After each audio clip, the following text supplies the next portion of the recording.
This is the Old Musician's Blog, number 42. Here I am, basking in the springtime sunlight, warmth of YouTube anonymity. Ha ha ha. Yes, it's been a very good run. 42, and hardly nary a view. Except for that anonymous site of Steemit where I continually post and occasionally someone makes a comment, and but mostly about the pieces of slightly indecipherable writing that I do along with the posts, which often make for a personal interpretation of whatever might be the case.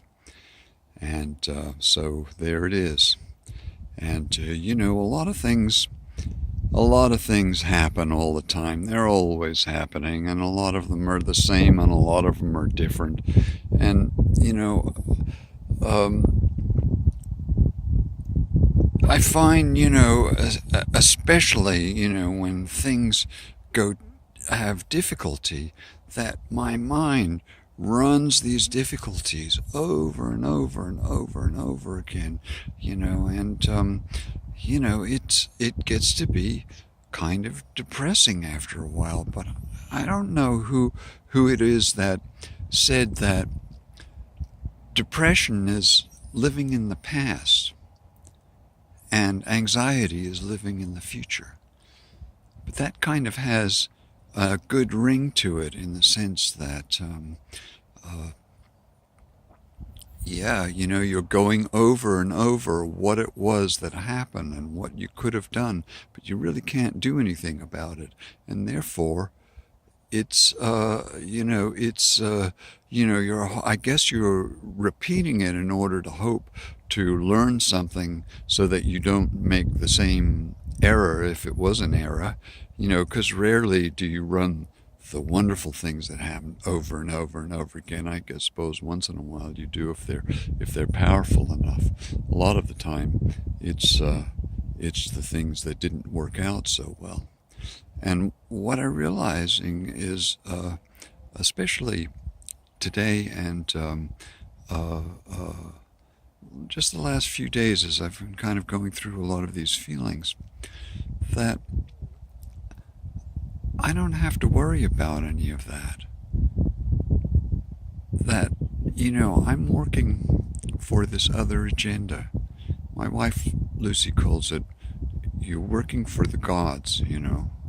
And, you know, Terence McKenna thinks that, you know, the mushroom has its own agenda. And, you know, perhaps the earth has its own agenda also. And everything that happens on the earth is part of that. And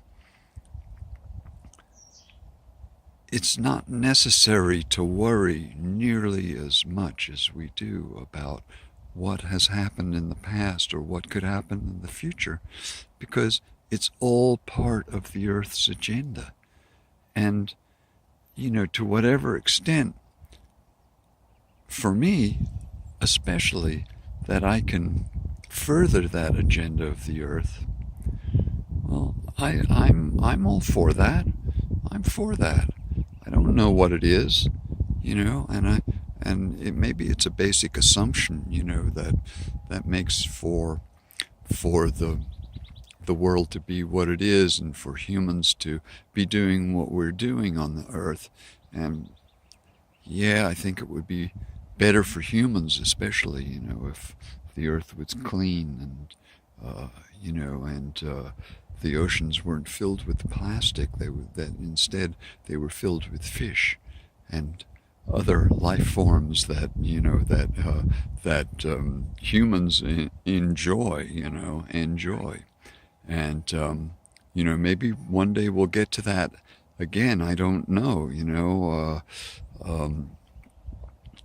We seem to be, as humans, toying with these ideas of, you know, you know, war, you know, and we've our whole history is filled with it, and there's something to be depressed about the past and anxious about the future over. And if there was some way to bring to consciousness for humans a way that would eliminate the desire to be like that, to be territorial.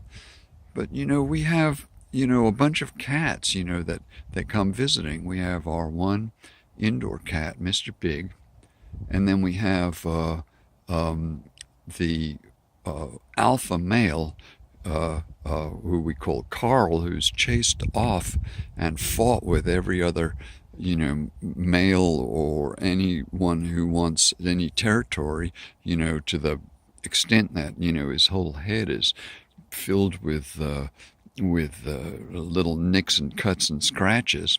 And then we have Stinky, who comes over, and we used to think that Stinky, who's a very pretty little black cat, that she was a she, but actually now I'm starting to think that she's a he, because fixed male, because she's always wants to fight, and do territory with Mr. Big, and she also does territory and fighting with Carl, though he is very clever about it and always finds a defensive position that Carl can't attack without getting himself whacked in the process. So, and then there's another one who we either call Pretty Thing or Tabby Cat, and she's definitely a female, and is not so interested in fighting over the territory as the others. So, are we just a bunch of cats on the deck, interacting with each other in whatever ways that it is that makes for catdom, territorial humanism, humanization of the possibilities of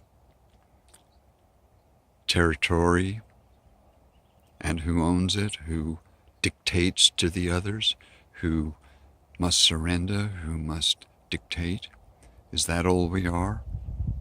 Or can we rise above it and go to the territory, the extraterrestrial territory of the mushroom and its friendly symbiosis throughout the universe?